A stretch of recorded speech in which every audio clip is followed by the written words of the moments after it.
Hello, Stitchers. Welcome to Stitch Please, the official podcast of Black Women Stitch, the sewing group where Black Lives Matter. I'm your host, Lisa Woolfork. I'm a fourth-generation sewing enthusiast with more than 20 years of sewing experience. I am looking forward to today's conversation, so sit back, relax, and get ready to get your stitch together.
Hello, everybody, and welcome to the Stitch Please podcast. We are the official podcast of Black Women Stitch, the sewing group where Black Lives Matter, and I am your host, Lisa Woolfork, coming to you live, well, not live, live-ish, from Charlottesville, Virginia. I am so happy to be here today because we are speaking with Miss Reka Barton, who is the creative genius behind the Scholarly Sewist. That's where you can find her handle, the Scholarly Sewist, on Instagram.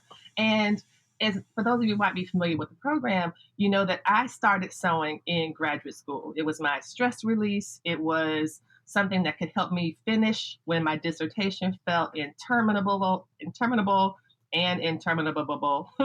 the dissertation process felt interminable, it was nice to start with a piece of fabric and end up with a little tiny wallet or something. That process of transformation and completion really helped me to be motivated to get through with the dissertation process. So, well, that and having a baby, but mostly it was the sewing.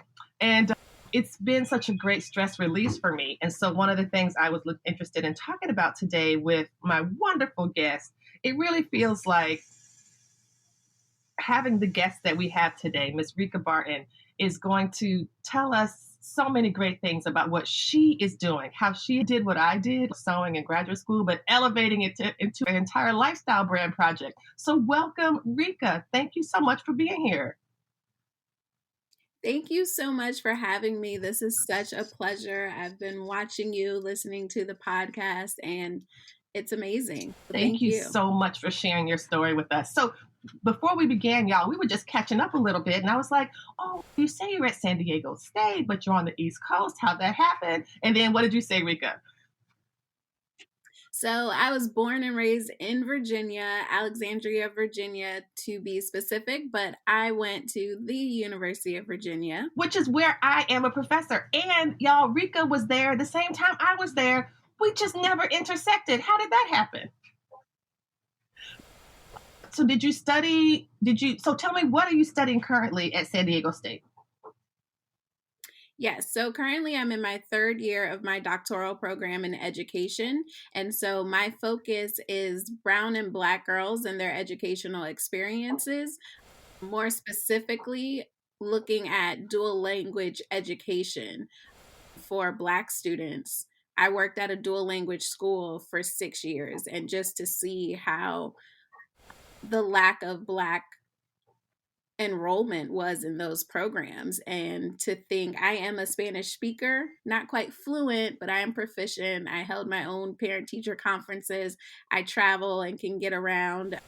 So I know how valuable having a, knowing another language is. So I really want that to be something that more black students get to take advantage of, especially in public school programming. Yes, I think that is so important. It feels as though one language, not that one language has ever been sufficient for anybody else outside of the US. I think that very often that there are people in other countries who speak two languages by matter of principle. It's only in the US, Yeah. as you know, we seem to enjoy holding on to really bad habits like racism. And so I remember when I was coming up, there were these movements about English only and English first. And I'm like, oh, it's just so perverse for a nation that's meant to be, in their own words, a democracy that brings in so many other people. And so fantastic. How Yeah. wonderful for you. How wonderful for us as a community to have you advocating on behalf of increasing language proficiencies for Black and Brown students. So wonderful. And so I am also interested in you. So you've gone through the third. You're currently in your third year of your program. And for those of y'all who aren't familiar with how doctoral programs work, typically when you begin, you start with almost like a master's level, general reading, general focus, and then as you start to go through toward the doctorate, that's when you really intensely focus. So as a third year student, how do you see yourself right now in that process? Or is that how it works at San Diego Yeah. State? A little different with our program.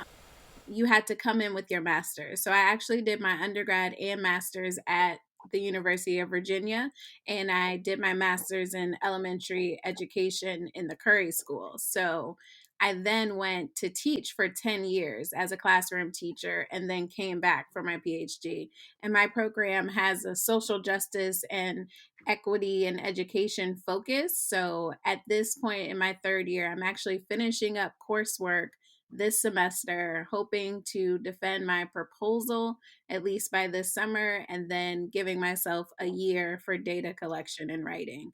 So, if all goes well, I will be graduating May That 2022. is fantastic. Oh my goodness, Rika, that is so exciting.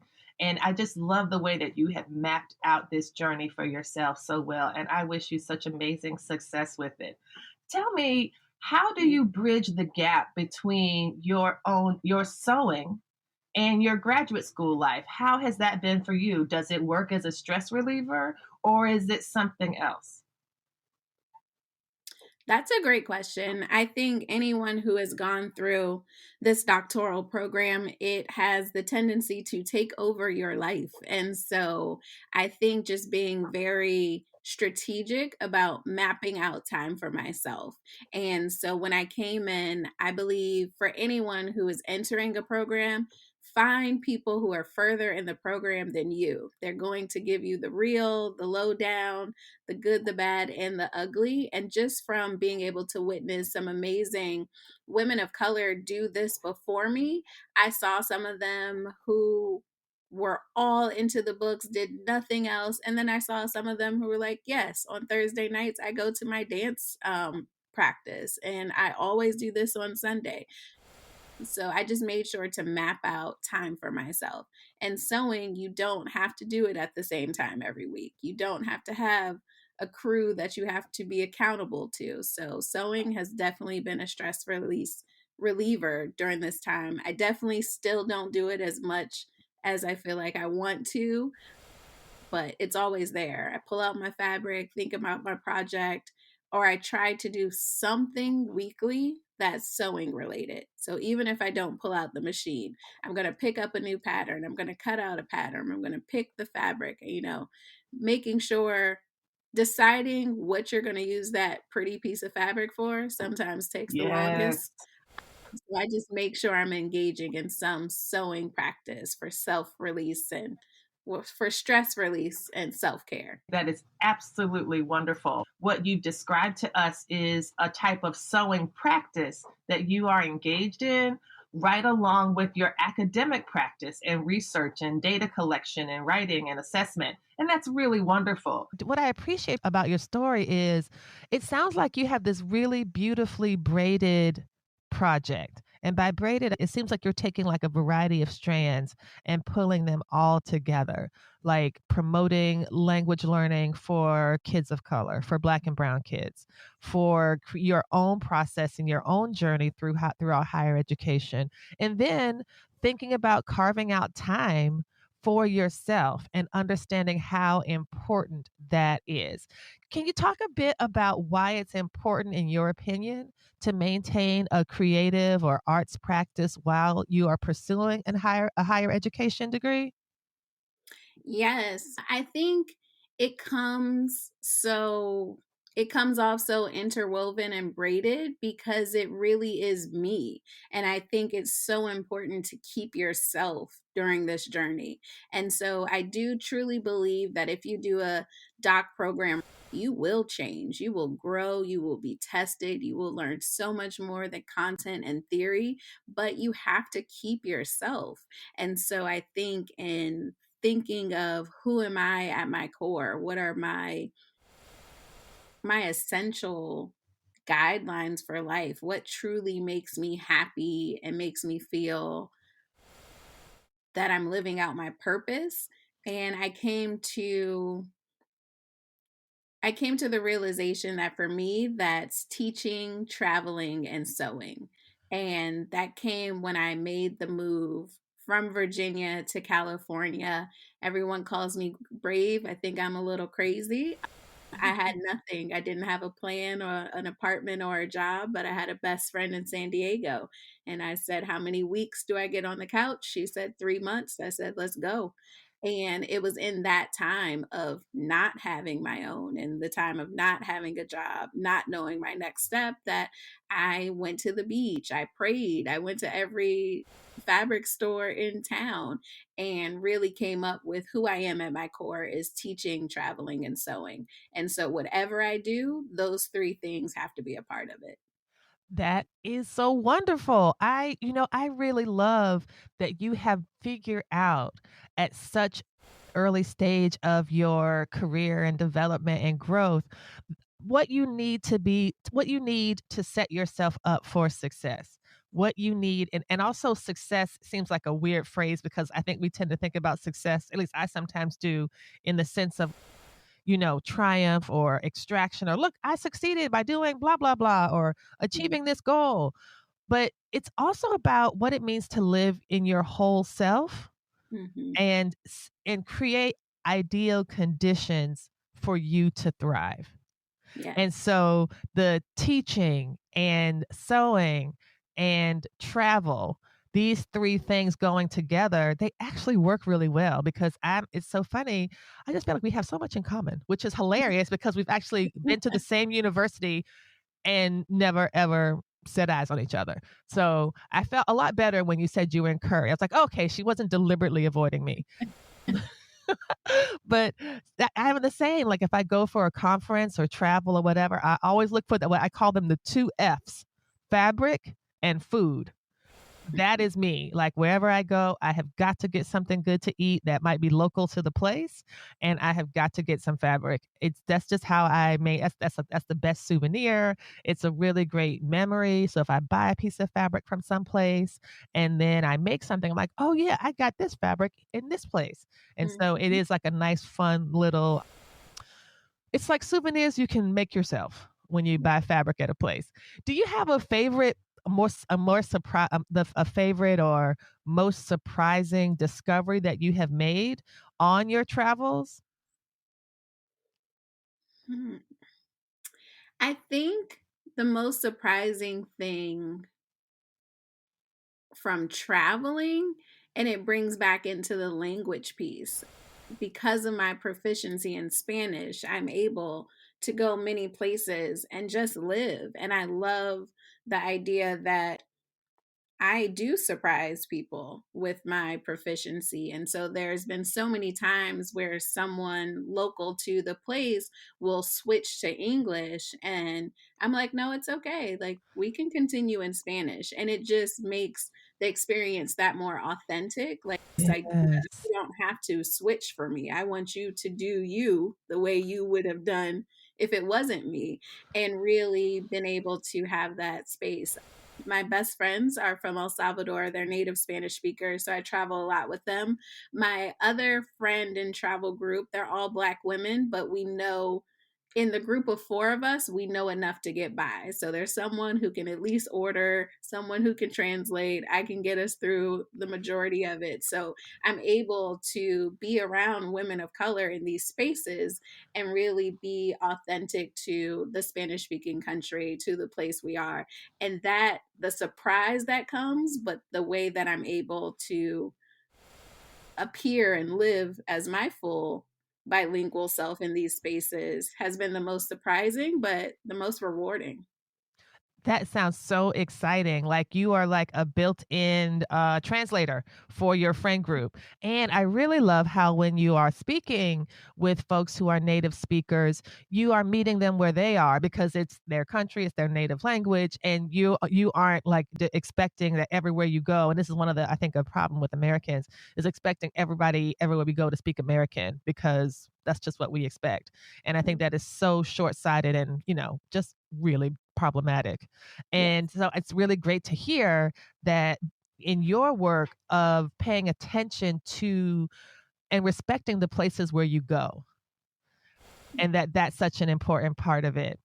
Tell me a bit about how you got started sewing. Did you grow up with this, or is this something you acquired as an adult?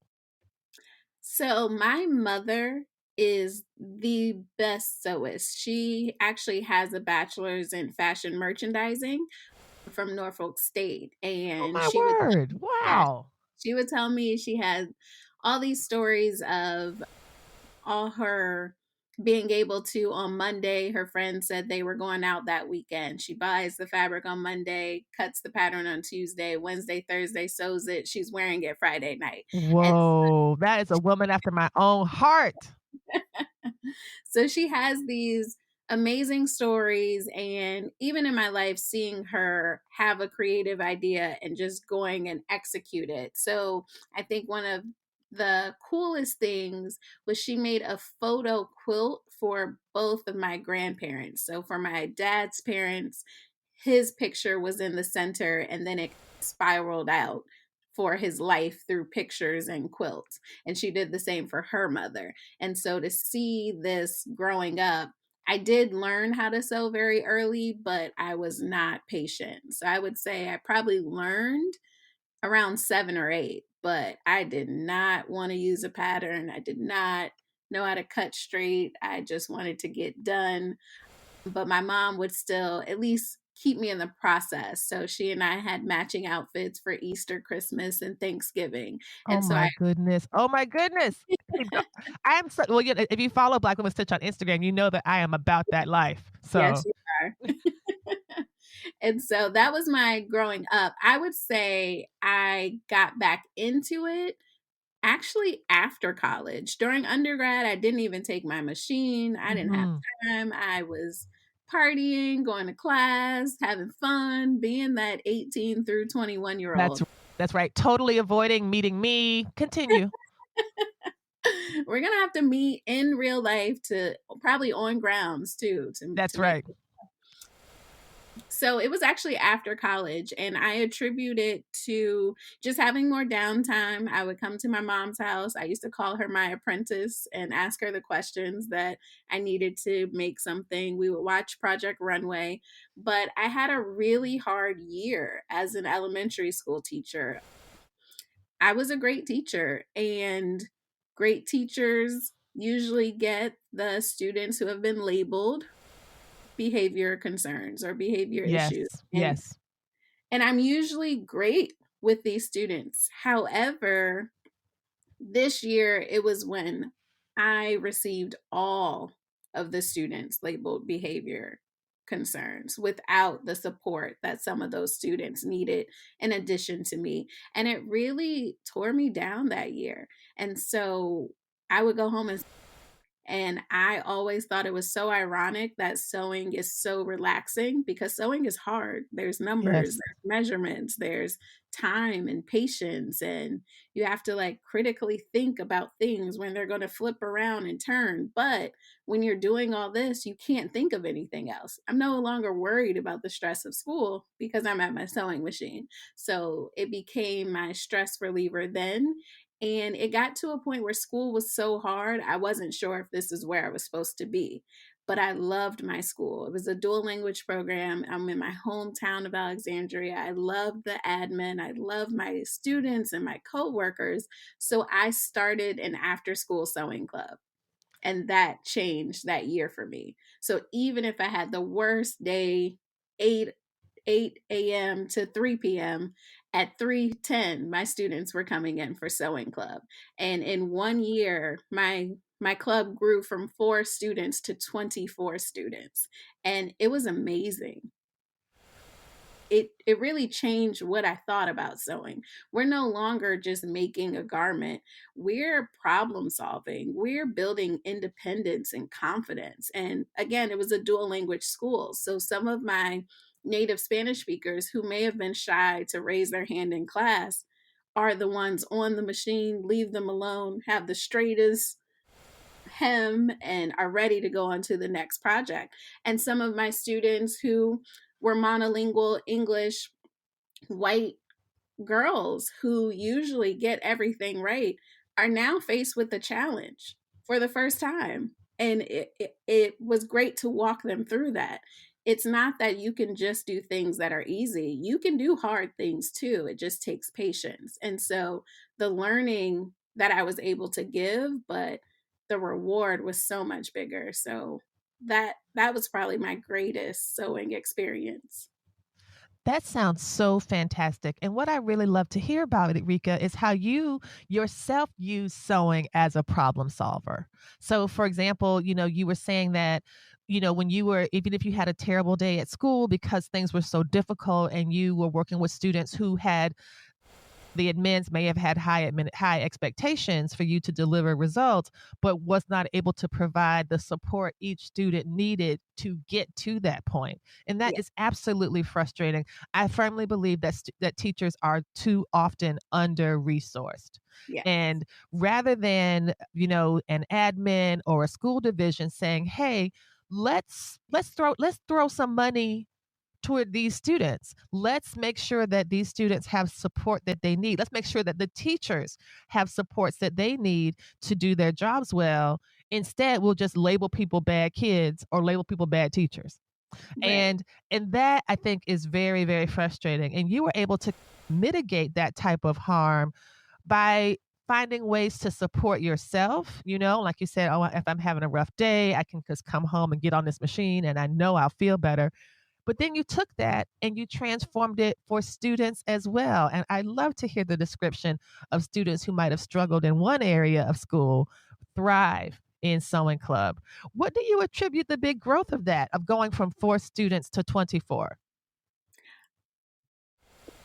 It was different. So the other clubs that were being offered, don't get me wrong, garden club is fun, Lego club is fun, but it was the first of its kind. And so for students to actually be able to make something and take it with them. And then I implemented a fashion show down the hallway for our last class, and their parents came, and just to see the pride in it. So students began to talk to each other, and it became a really popular club. And so I did it for third through fifth graders, and we ended up having 8 machines in the classroom, and those were donations from parents. Some of my former students' parents, admin bought my first two, so there was definitely support there, and the students loved it.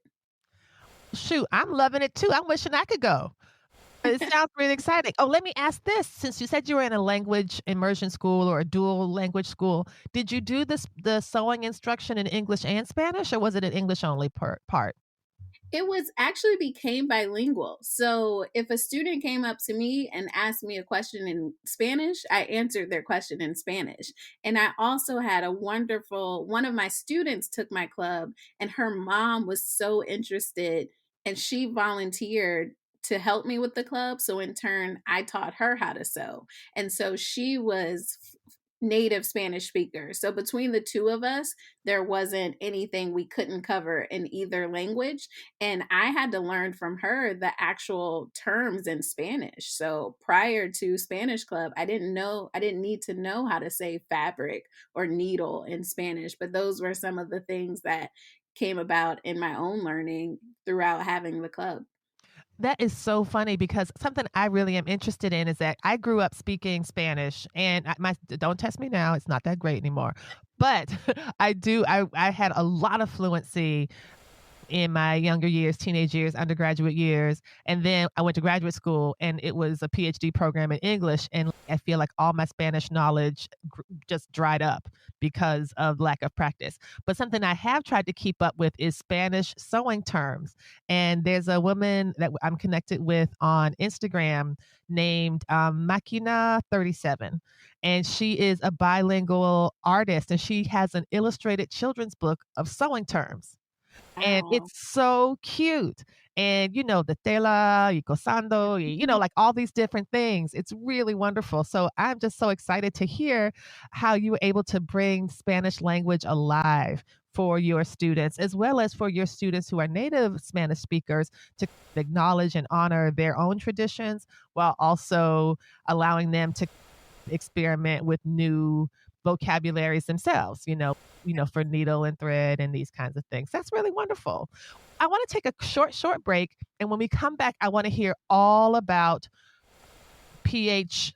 I keep saying PhD him, but it's really PhemmeD, yes. PhemmeD. I just love that, as well as scholar. I'm saying them all wrong, but they look beautiful on paper, which is where we see them. So when we come back, we will continue talking with Reka Barton from San Diego State University and the scholarly Sewist. Stay tuned. Black Women Stitch and the Stitch Please podcast are happy to announce that we have another way to connect with our community. In addition to the IG Lives that we do every Thursday at 3 p.m., we also now have a club on Clubhouse. That's right, friends. They done messed up and given me the chance to have a club. So follow Black Women Stitch on Clubhouse on iOS devices and soon on Android, and we'll help you get your stitch together.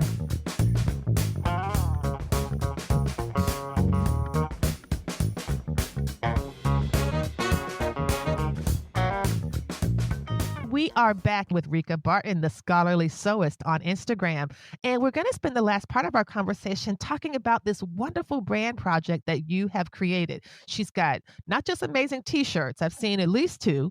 She also has these beautiful features of Black women and women of color who are pursuing scholarly projects, and they're wearing these wonderful shirts. Can you tell us about the scholarly sewist as your Instagram project, as well as the messages that you're promoting on Instagram? Yes. So the Scholarly Sewist is a modern lifestyle and social community that centers women of color in academia via fashion. And so the Scholarly Sewist is really like my brainchild. We talked a little bit about the essence of me that teach, travel, and forever it seemed a little disjointed. Like I'm doing this and I'm doing this, but I want to do it all. And I think it finally came together with the Scholarly Sewist. And as much as I was bummed, along with the rest of the world, oh my gosh, a year ago now, A year ago, the pandemic really first hit, I don't sit still. I'm like, where's the next educational conference? I'll book a trip back home to see people. Now I'm on this project, then I'm going to sew this. I got my sewing camp in the summer. And so for life to come to a complete standstill, I didn't know what was next. But I truly believe that everything that is for you will be yours, and God makes a plan through it all. And I needed that break. The Scholarly Sewist was born during the pandemic. And had I not had that downtime, I would have never been able to get this out to the world. And it really is everything I'm about. It really is centering women of color in this space. And I think during my first 3 years in this PhD program, you see how much women of color are taking on. And we're not always highlighted, we're not always respected, we're not always amplified. And so I knew that there was more that can be done there. And so the scholarly Sewist, while it's not exclusive, it centers women of color. We can always have allies and co-conspirators, like let's all do the work. It's shared work, but everything I do through the scholarly Sewist centers the experiences of women of color in this space. We take up so much, we're not represented in an equal fashion in PhD programs, in the tenure track faculty. And so really, how do we keep our essence as women, as femmes, as however you want to identify, as people of color at this intersection, and also put some fashion into it? I've always loved to get dressed up, to make something new, to tailor something, add some flair. And knowing that we can still do that when we go to the meetings. And so I made it a point of, I want to wear a graphic tee when I present. I can wear jeans when I present because my work is solid. And so in thinking of what does it mean for fashion? What does it mean? I wanted my line and my merchandise to be comfortable, but tell a message. So the very first item was the PhemmeD Publication Tee. And so PhemmeD, PhemmeD, it goes back to the literacy and the wordplay and linguistics in me. I love words. I love wordplay. I love puns. And so when you see it, you see the PhD, you also see hemmed. And so this intersection of the sewing, the fashion, and the scholar. And that first t-shirt I created the textile. My partner is a graphic designer, and so is my little brother. And so between all of our minds together, I had seen it in my head for so long, but I was able to actually create that textile, get the fabric, and make my own tee. And on this t-shirt, there are 5 women of color. Their articles, just a piece of the article is represented on this t-shirt. I And see it. so, I see it. This is amazing. So I'm looking at Sera J. Hernandez from San Diego State talking about, are they all language learners, educational labeling, and racial linguistic identifying in California middle school language programs?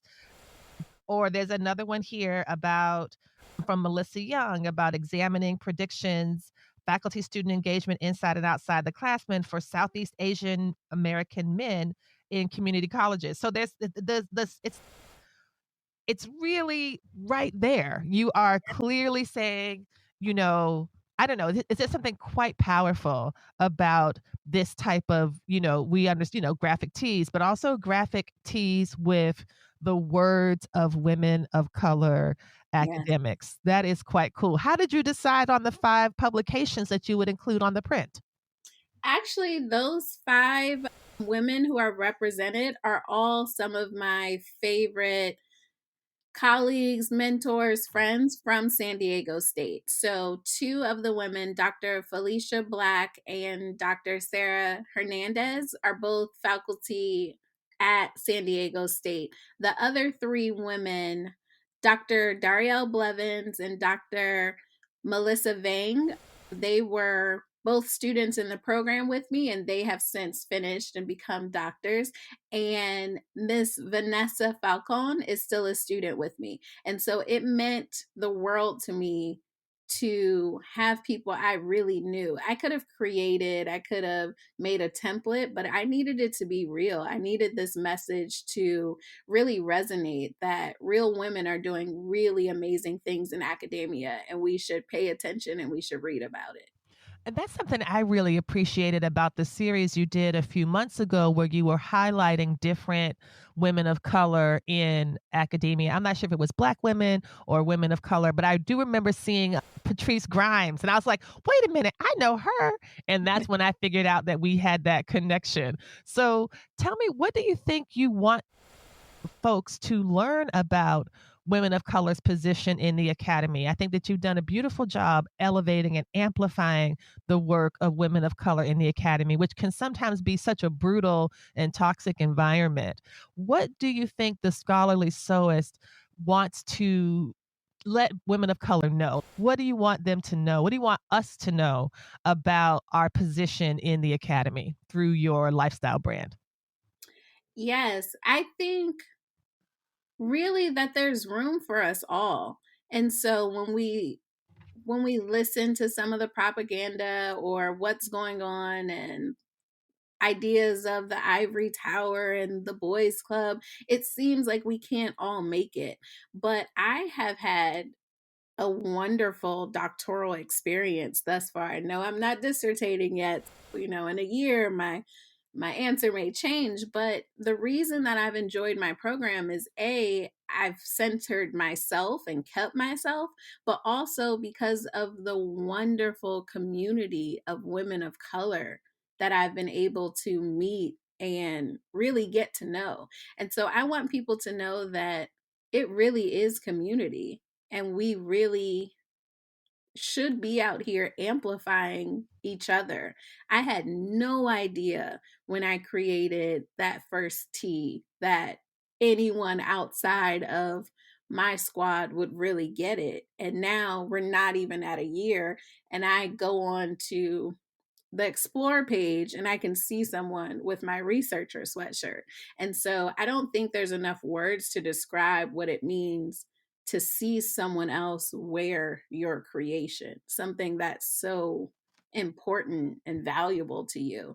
So I think just knowing that we can do this together and we're so much stronger together, and that our voices matter. Absolutely. Our voices matter, our research matters.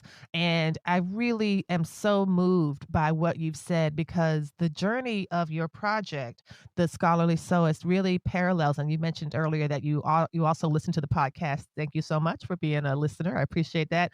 But I felt the same way about the Stitch Please podcast. I was convinced that I would be the only person that would listen, and maybe some people in my family, but not my children, because they had explicitly told me that they would never listen.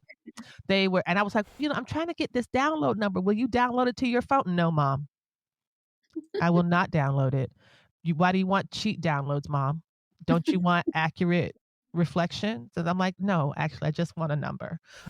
But no, it's so true. And what we learn is that the stories, it's funny because I believe this is in Tayari Jones's novel, A Silver Sparrow, which is one of my favorite books by her. I know American Marriage is really big right now, and it's going to be made into a movie by Oprah.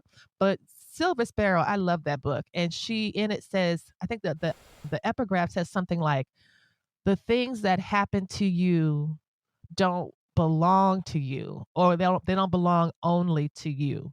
And I took that to mean not like someone was being displaced from their own experience, but there's a lot of feelings and things that happen to us that also happen to other people. And so there's a good chance, if you are feeling that Black women are underrepresented, or that Black women's accomplishments aren't really being seen and promoted in the ways that they should, there's other people that notice that too.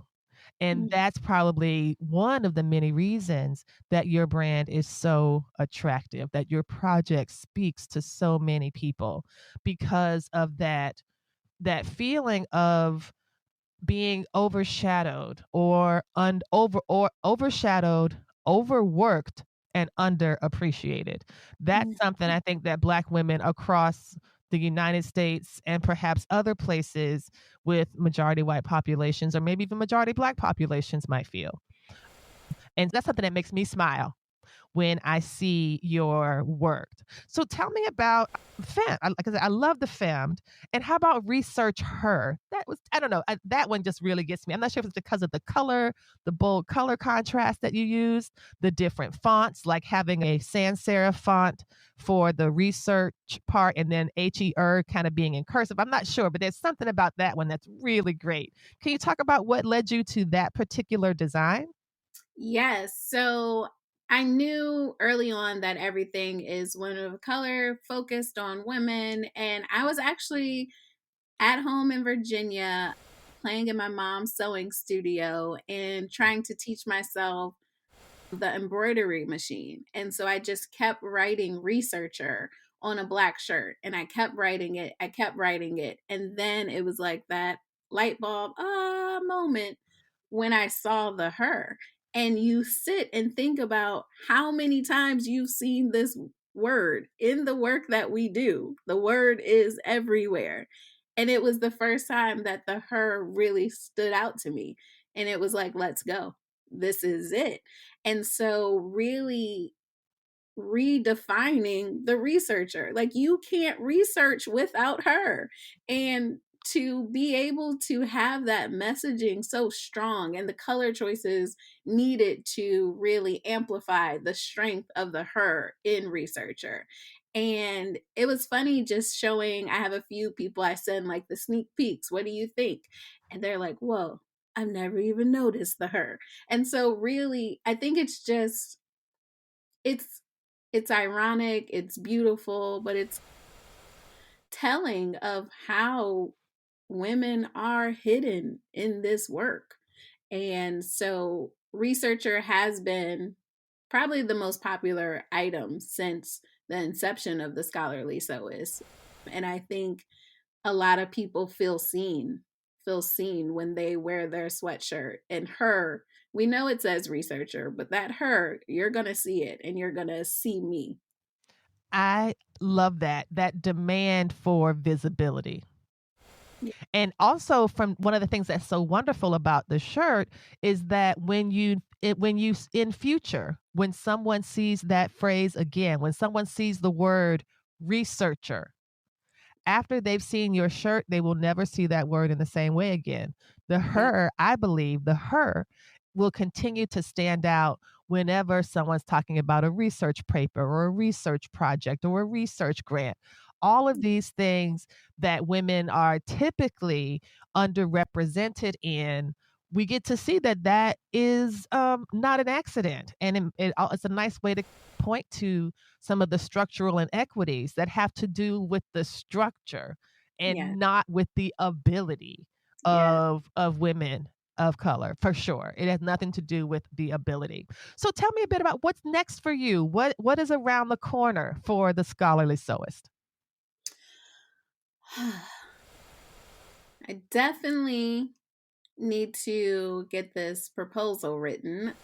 But as far as the brand and moving forward, I'm always creating and looking at what are some other products that really send those same messages. But I'm also excited about my first event. So, as a student at San Diego State, I actually was awarded a grant to bring programming to the university. So, this April will be the first event, and it's co sponsored by the Scholarly Sewist and San Diego State University, and it's called Her Story Redefining Research. And I have a panel of 6 phenomenal women of color who are coming to talk about their stories, their narratives, how they use their full selves in their work and their research. And I also put it together with a book club. So each of these women are published authors. So technically, the book club is only for San Diego State students. So we're shipping books out to students. They read the book, but the actual day of virtual event will be open. And so, in that part, we can all hear the narratives and the stories of these amazing women of color. That's fantastic. What date in April is your event? April 23rd, and there will be more information on Instagram very soon. oh, this is exciting. I think we might be able to publish this episode the Wednesday before your event. Oh, wow. Okay, Awesome. everybody, this Friday, April 21st. Wait, I'm going to say that all again. This Friday, April 23rd, you can attend this wonderful event that Reka's describing. Now, if you are not a student at San Diego State University, you will not be able to do the book club, but you will be able to attend the panel discussion. So if you follow Reka, and you should follow Scholarly Sewist, you will have information about this event coming up in the next couple days. Go check that out. And if you have a link, Reka, I can put it in the show notes for this episode for people to find it. But Awesome. if I'm not able to do that, please follow Reka so you can get this information for yourself. I am really excited, and I believe I am available that day for some kind of participation. So this is great. Reka, this has been wonderful. Thank you so much for taking the time to speak with me today. I have learned so much about this important project, and I'm so glad I've had the opportunity to share your work with our wonderful Stitch Please podcast community. Where can people find you on the socials? Yes, please follow me on Instagram. I'm most active there at The Scholarly Sewist. I'm also on Facebook at The Scholarly Sewist and Twitter as Scholarly Sewist. Fantastic. Thanks so much. This has been a great conversation. I'm so appreciative. Thank you so much. The pleasure is mutual. I really look up to you in the way that you're doing both. You are doing your spirit work and your paid work, as Dr. Venus Evans Winters dropped on me a few years ago. And to just see you as an example that, yes, I can be in academia, I can be even at a PWI and do this work, but I'm still doing what fulfills me. So thank you for your example in this work as well. You really honor me, and I receive that with gratitude. And when there's the next Black Alumni Weekend for UVA, I hope you come through, and hopefully outside will be open and you can come over to the studio. I don't live far from campus, obviously. You know how Charlottesville is the size of a postage stamp. I am close to campus, so you are welcome to swing by here so we can have us some coffee and some sewing time. Yes, I love it. Thank you.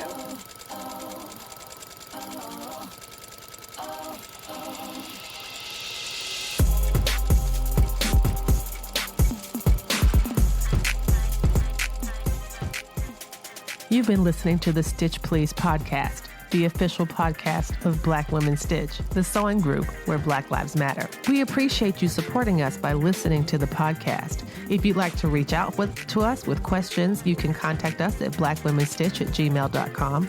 If you'd like to support us financially, you can do that by supporting us on Patreon, Patreon. And you can find Black Women Stitch there in the Patreon directory. And for as little as $2 a month, you can help support the project with things like editing, transcripts, and other things to strengthen the podcast. And finally, if financial support is not something you can do right now, you can really, really help the podcast by rating it and reviewing it anywhere you listen to podcasts that allows you to review them.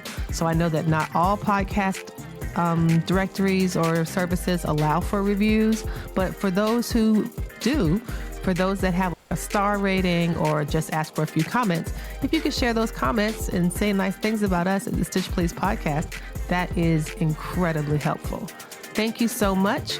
Come back next week and we'll help you get your stitch together.